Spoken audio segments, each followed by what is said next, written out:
Start. मेरा experience तो यहाँ जननी आईवीएफ में आके बहुत ही अच्छा रहा, क्योंकि मुझे 10 इयर्स हो गए थे जो बेबी होने के हम ट्राई कर रहे थे।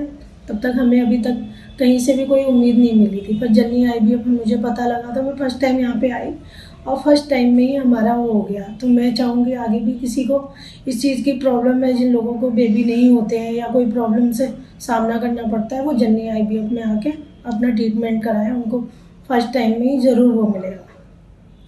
डॉक्टर्स का, स्टाफ का बिहेवियर बहुत अच्छा है, वो बहुत अच्छा गाइडेंस है अच्छी है डॉक्टर का। और ऐसा मैंने अभी तक नहीं देखा है जहाँ पे यहाँ पे मिलता है, सिस्टर से लेके जिसका डॉक्टर साहब का लेके। और बल्कि मेरे अंदर ये चीज़ नहीं थी कि मुझे विश्वास नहीं हो रहा था शायद ये होगा, पर उन लोगों ने मुझे विश्वास दिलाया कि नहीं आप विश्वास करो इस चीज़ का। तो वो चीज़ मेरे आज मैं खुश हूँ इस चीज़ से। मैं चाहती हूँ कि यहाँ पे आओ, जननी आईवीएफ पे आप आके अपना ट्रीटमेंट कराओ आके, आपको भी वो मिलेगा जो मुझे मिला। खुश आज मैं खुश हूँ, आप लोग भी खुश हो।